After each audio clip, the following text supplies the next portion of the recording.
Kalau kita menggantungkan nasib kita pada Allah luar biasa. Ada seorang syekh, saya dengarkan ceramahnya, menarik sekali.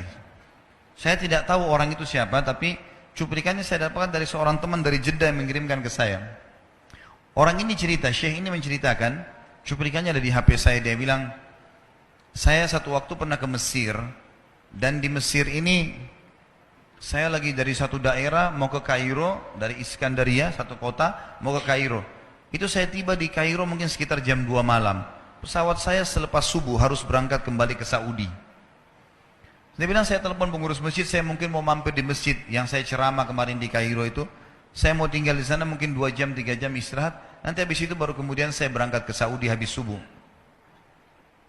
Dia bilang, saya masuk ke masjid, tiba jam 2 malam, turun dari mobil, saya lihat masjid, lampunya nyala semua nih. Kemudian setelah saya masuk masjid, saya temukan ada orang di mihrab, imam, lagi sujud, nangis-nangis. Dan luar biasa, tangisannya itu kalau orang dengar, membuat orang yang dengar pun mau menangis. Jadi saking luar biasa dia, merengeknya sama Allah dalam sujudnya. Kata syekh ini, saya pun sambil berdoa sama Allah, ya Allah kabulkan permintaannya orang ini. Walaupun saya belum tahu apa yang diminta gitu. Dia bilang selesai dia sholat, saya dekati dia, saya bilang, Masya Allah, doa apa ini? Luar biasa ini. Doa yang diikuti dengan tangisan di sepertiga malam menjelang subuh. Allah turun ke langit bumi, dikabulkan nih. Dia bilang, demi Allah syekh. Karena syekh ini orang Arab biasanya panggil, bisa orang pintar, bisa orang kaya, bisa orang tua. Jadi kalau antum dipanggil syekh, jangan bangga dulu ya. Karena banyak maknanya itu. Ya. Jadi dipanggil syekh. Kita tidak tahu, biasa juga di Saudi begitu ya. Kalau ada orang kita tidak kenal dipanggil syekh, syekh, sini syekh. Walaupun antum bukan syekh sebenarnya gitu. Ya.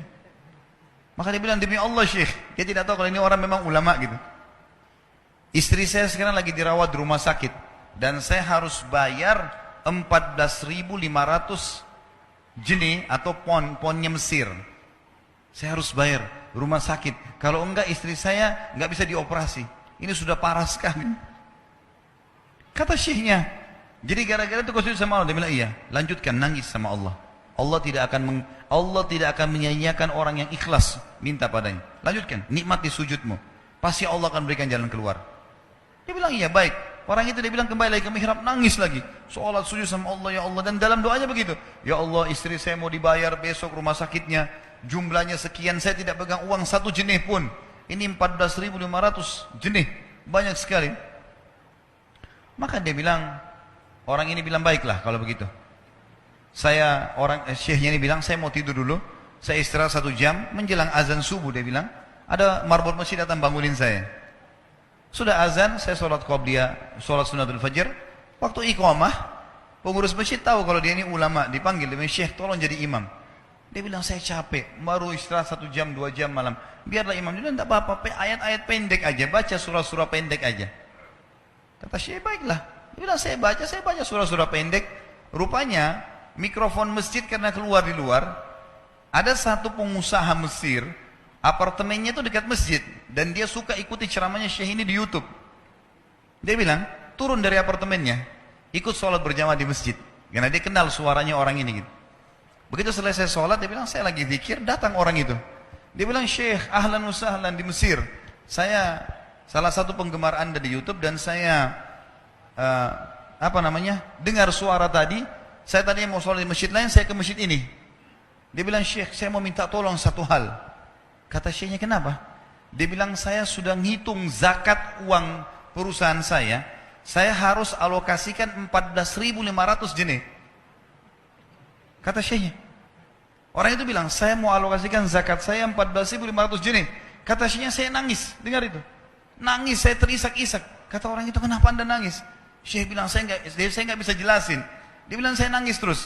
Kemudian saya lihat ke kiri kanan di soft, mana orang yang tadi malam sholat tahajud tuh? Ada di ujung.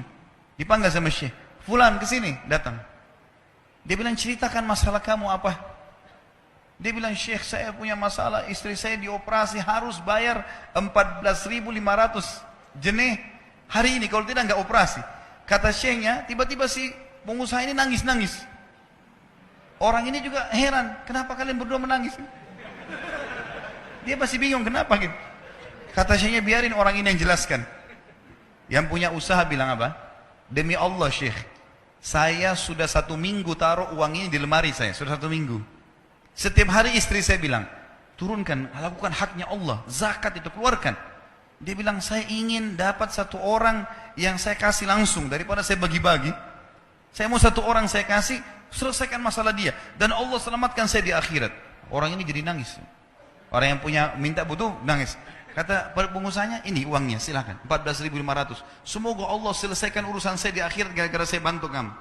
Kata syekhnya, demi Allah yang terjadi, orang ini, yang siapa namanya? Orang yang punya uang ini, yang dikasih uang, dia tiba-tiba lupakan saya dan lupakan si pemilik uang. Dia langsung angkat kepalanya ke langit sambil menangis mengatakan, ya Allah, aku mencintaimu. Terpenuhi kebutuhannya, gitu kan? Kuasa Allah. Teman-teman, cuman kita selalu buru-buru.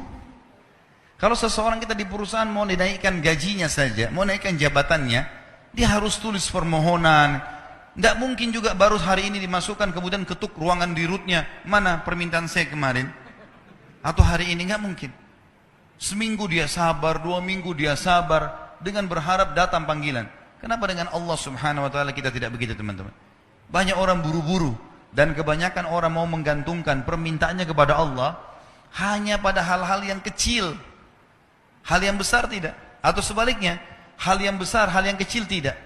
Kenapa tidak pernah minta sama Allah dikasih motor, dikasih mobil, dikasih rumah? Kenapa hanya minta kalau penyakitnya dihilangkan baru kembali kepada Allah? Itu pun seringkali kita jadikan Allah nomor 30, teman-teman sekalian.